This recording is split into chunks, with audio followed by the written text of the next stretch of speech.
Peu à peu, j'ai découvert qui étaient mes accusatrices et ce qu'elles me reprochaient. C'est comme ça par exemple que j'ai appris avec effroi que 2 d'entre elles avec qui j'avais effectivement échangé sur Tinder, une application qui, je le précise, est strictement réservée aux personnes majeures, avaient délibérément falsifié leur âge. Mes filles et Martha subissent un harcèlement sans précédent et incessant depuis cette époque. On ne compte même plus les centaines d'heures chez le psy qu'elles ont dû endurer. Mes filles ressentent tout, comprennent tout.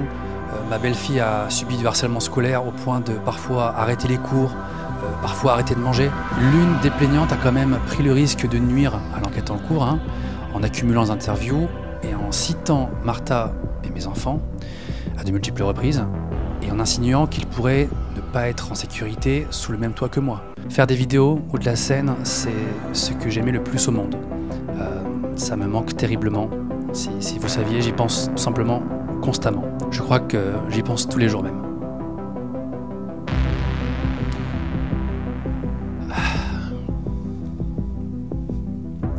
Mais je m'en sens plus vraiment capable en fait. On m'a enlevé l'envie et on m'en a enlevé la force.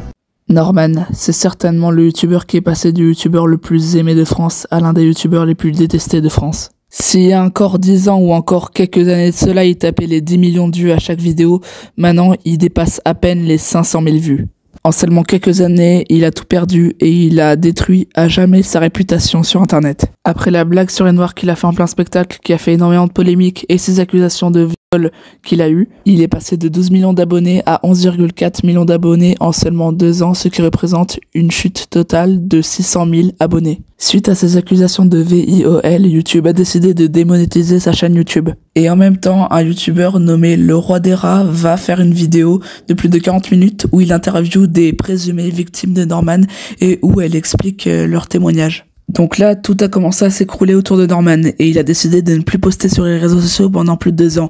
Silence total, il n'a plus fait aucune apparition, que ce soit sur Instagram, sur YouTube ou sur les autres réseaux sociaux. Et le fait qu'il ne montre plus aucun signe de vie sur les réseaux sociaux et qu'il ne s'exprime pas par rapport à ces accusations ont fait que beaucoup de gens ont commencé à se dire que du coup les accusations étaient forcément vraies vu qu'il restait dans le silence et qu'il se faisait discret. Et pendant cette période de 2 ans où il n'a plus rien posté sur les réseaux sociaux, des gens ont commencé à le filmer dans la rue en train de l'agresser verbalement.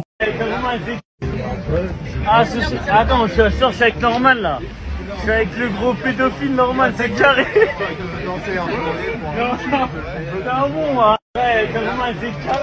Pendant cette même période, des rumeurs ont commencé à fuiter sur internet comme quoi il s'était enfui en Thaïlande avec sa famille. Et d'ailleurs, il y a des preuves comme quoi, par exemple, sur son compte Instagram, il est mentionné dans une photo de quelqu'un qui est en Thaïlande.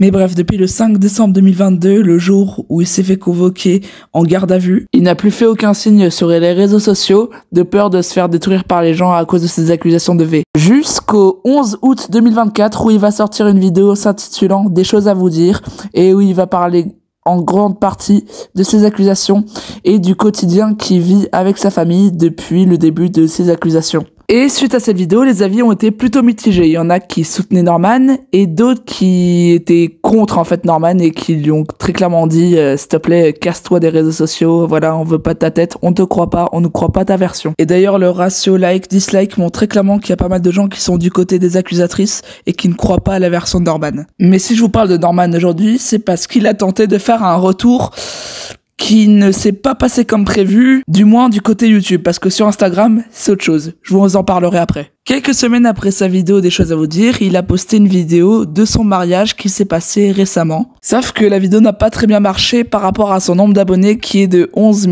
400 000. Encore quelques semaines après, il a fait une vidéo humoristique qu'il n'avait pas fait depuis longtemps, parlant du fait de ronfler. Sauf que le nombre de vues a encore plus diminué entre temps, ce qui fait qu'il se retrouve à une vidéo faisant à peine 500 000 vues pour un youtubeur qui a plus de 11 millions d'abonnés. Et enfin, un mois plus tard, il va sortir une vidéo se nommant Être parent 2, qui cette fois-ci est à 300 000 vues, qui a encore plus baissé en nombre de vues. Pause, update. Je me suis rendu compte pendant le montage que Norman venait tout juste de sortir une nouvelle vidéo, encore une fois, qui n'avait pas l'air de bien marcher non plus, mais ça n'a pas l'air de le décourager à arrêter de faire du contenu sur internet. Et en parallèle, il s'est mis à faire des shorts, sauf qu'ils ont encore moins bien marché car ils tournent tous en moyenne autour de 100 000 vues. Mais tout à l'heure, je vous parlais d'Instagram et comme quoi c'était différent. Et ben là, vous allez voir tout de suite qu'il y a une énorme différence. Alors qu'il poste sur Instagram les mêmes vidéos qu'il poste sur YouTube Shorts, il fait 2, voire même 3 fois plus de vues, car il tourne autour des 1 million de vues à chaque vidéo. Donc on ne sait pas ce que réserve l'avenir de Norman sur Internet, malgré ses polémiques et ses controverses qui ont nué énormément à sa réputation. Et qu'on le veuille ou non, il aura jamais cette réputation de pervers pour certaines personnes sur Internet. Mais moi, j'ai une question à vous poser que vous répondrez en commentaire, bien sûr.